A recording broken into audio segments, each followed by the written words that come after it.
On est tous en retard en ce début de saison. Regarde Cavani, il est toujours en train de négocier un salaire à 10 millions d'euros. Memphis Depay attend toujours son transfert vers le FC Barcelone.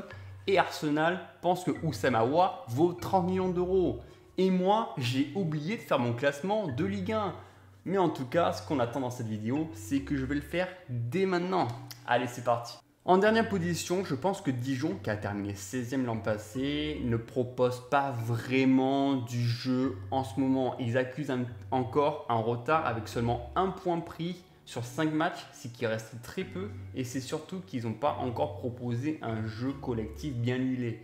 Ils ont perdu quand même l'expérience avec Florent Balmont, ils ont perdu Aguerre qui est allé au Stade Rennais et surtout Mavididi qui est quand même l'un des meilleurs buteurs l'an passé du côté de Dijon. Pour les accompagner, je mettrai le Nîmes Olympique, donc une place sauvée in extremis par le coronavirus qui leur a évité d'aller jouer un match de barrage supplémentaire. Et je pense qu'ils vont encore batailler cette fois-ci. Ça va être très difficile. Ils ont quand même noté des bonnes arrivées, notamment du gardien Baptiste Régnier ou encore de Ben Ramou qui va occuper le côté gauche. Mais j'espère qu'ils vont vraiment donner cette fraîcheur supplémentaire pour les Crocos. 18e, je mettrai Lorient qui eux peut-être ont terminé meilleure attaque de Ligue 2 l'an passé, qui ont terminé premier d'ailleurs. Ils sont allés recruter une bonne recrue, le deuxième meilleur buteur l'an passé de Ligue 2 du côté de Clermont avec 17 buts, l'Autrichien Krebic. Et je m'attends à ce qu'il fasse beaucoup de mal en attaque pour essayer d'instaurer un jeu supplémentaire. On sait que les Merlus, ça reste quand même un club historique qui a fait de belles années en Ligue 1 sous Christian Gourcuff et qui a quand même une certaine expérience et qui peuvent justement s'appuyer sur ça pour se maintenir. 17e, le FC Metz. Alors eux, ils auraient quand même avoir une certaine stabilité. Il y a très peu de départs, des arrivées à quelques millions d'euros.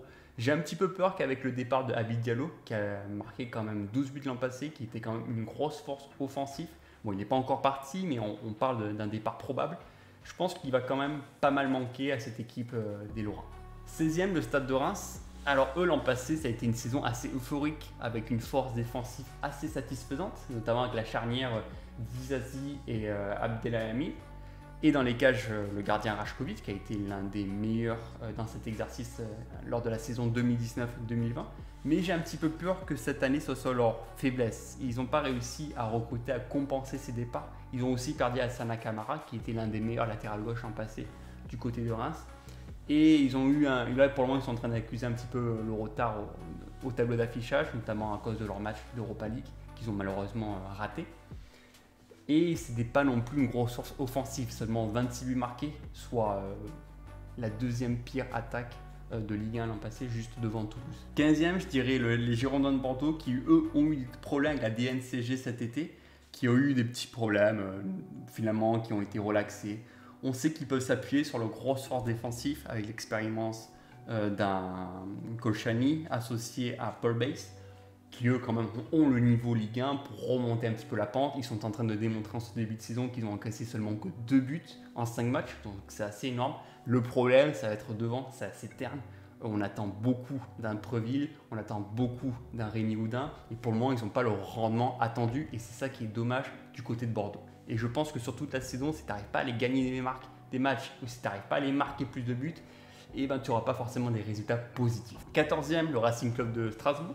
Eux, c'est toujours un club historique, toujours bien installé avec Thierry Lauré, qui a gardé une stabilité dans son groupe, avec des cadres comme Ajorc, Thomasson, Kenny Lala. C'est des joueurs quand même qui constituent ce bon groupe strasbourgeois. Je pense que ça va être quand même un petit peu plus difficile. On sait que les saisons de Strasbourg se ressemblent avec un début de saison toujours un petit peu compliqué, mais après ils arrivent à avoir un petit peu cette stabilité, d'avoir des résultats positifs pour aller se faufiler dans le ventre mou du championnat.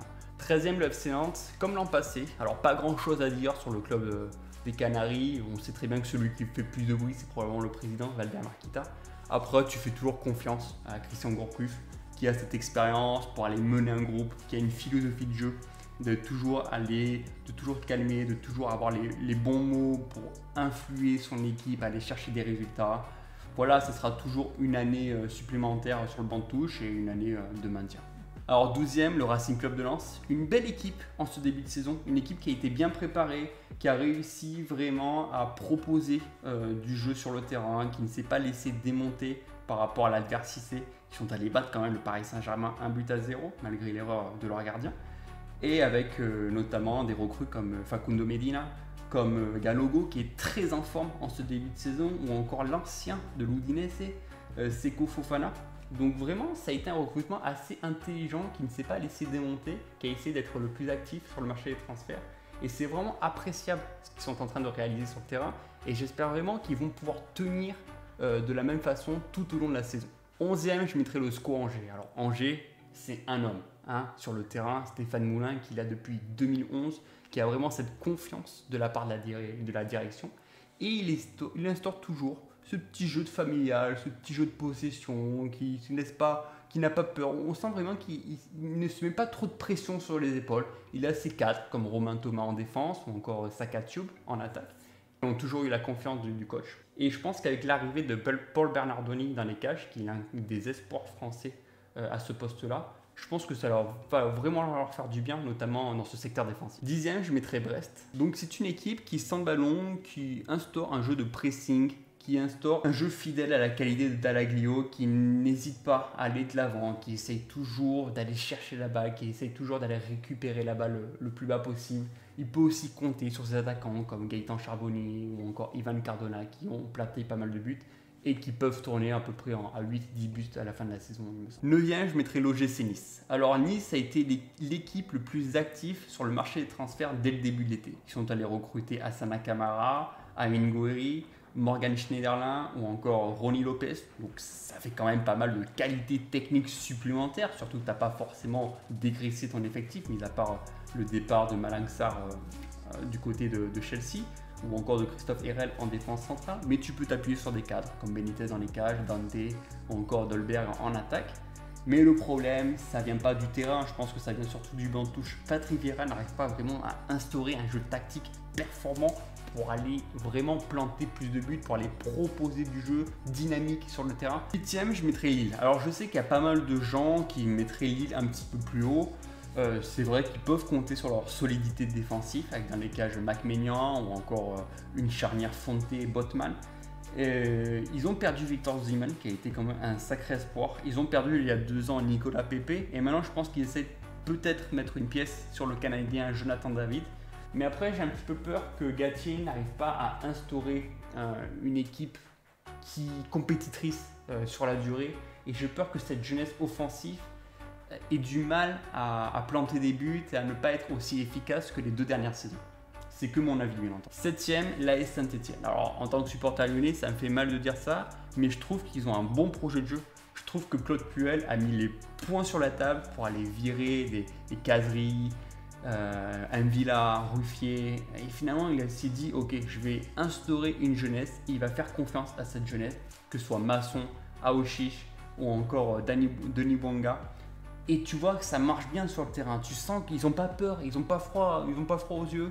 Ils essayent toujours d'aller jouer, de combiner dans les petits espaces, d'élargir le jeu sur le terrain, d'aller centrer. Et ça a été vraiment l'un des matchs les plus références pour le moment, c'est ce 2-0, cette victoire contre l'Olympique de Marseille, où ils ont carrément surclassé les Marseillais lors de cette rencontre. Et ça a été vraiment une véritable surprise. 6e, je mettrai Montpellier. Tu te rends compte que sur le papier, c'est assez impressionnant. Tu as Victorino Hilton, au milieu de terrain tu as TJ Savanneh qui est en train de réaliser un début de saison parfait, et enfin en attaque tu as l'association Delors-Laborde qui commence à se connaître de plus en plus et qui sont totalement capables d'aller planter plus de 10 buts chacun. C'est vraiment une très belle équipe, assez efficace et qui peut démontrer de bonnes choses. 5e, l'Olympique Lyonnais. Alors pour être honnête avec vous, c'est la seule équipe dont j'ai regardé tous les matchs de Ligue 1 depuis le début de la saison, forcément parce que comme vous le savez, je suis supporter lyonnais. Mais pour le moment, c'est le néant total. Et si on continue comme ça, dans cette voie-là, avec la même stratégie, avec le même coach, on ne pourra pas faire mieux qu'une 14e place. Je les mets 5e parce que voilà, je reste optimiste. Je me dis qu'il y aura des changements. Je me dis qu'après, à la fin du mercato, lorsque l'avenir d'un Memphis Depay ou d'un Aouar sera enfin fixé, on pourra enfin se vider la tête et essayer de proposer un jeu un petit peu mieux. Pour le moment, on est l'équipe qui a le plus la possession de balle. Je crois qu'on tourne à peu près à 60-65%. On a joué contre des équipes de merde, Nîmes, Dijon, voilà, Lorient aussi. Comme vous voyez dans mon classement, ils sont 20e, 19e et 18e, donc c'est super. Donc il reste encore pas mal d'échéances à aller chercher.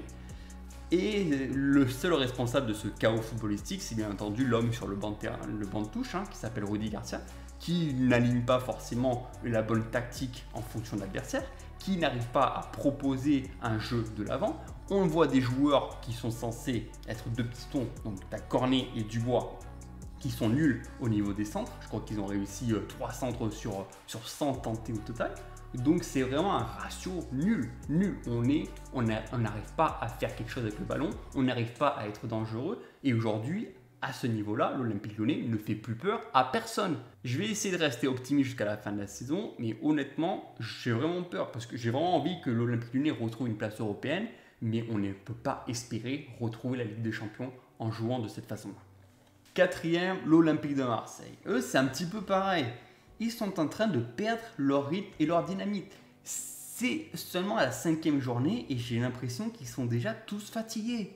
La Ligue des Champions n'a pas encore commencé.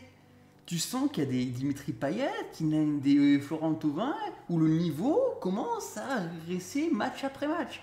Ils avaient fait un très bon début de saison, ils sont allés chercher une belle victoire contre Brest, une très belle victoire au Parc des Princes contre le Paris Saint-Germain. Tu te dis, 6 points sur 6, c'est bon, l'Olympique de Marseille, c'est peut-être leur saison. Je m'étais dit ça. Et puis là, ils sont en train un petit peu de s'endormir. Ils ont quand même réussi à avoir une stabilité au niveau du recrutement. Ils ont recruté Pape Gueye, ils ont eu Balerdi, donc c'est quand même des renforts de taille. Ils ont eu Luis Enrique qui va pas tarder à arriver, donc ça va quand même donner un petit peu plus d'un numéro 9 et qui va suppléer un Dario Benedetto. Mais après, sinon, j'ai un petit peu peur qu'il va falloir qu'eux, ils rehaussent un petit peu leur niveau. Ils vont quand même jouer au niveau européen. Ils vont quand même jouer 2-3 matchs par semaine. Donc la fatigue, il va falloir qu'elle sorte de leur tête rapidement. En troisième position, je mettrai l'AS Monaco, qui finalement, le fait que ce soit privé d'Europe va peut-être alléger un petit peu plus le calendrier.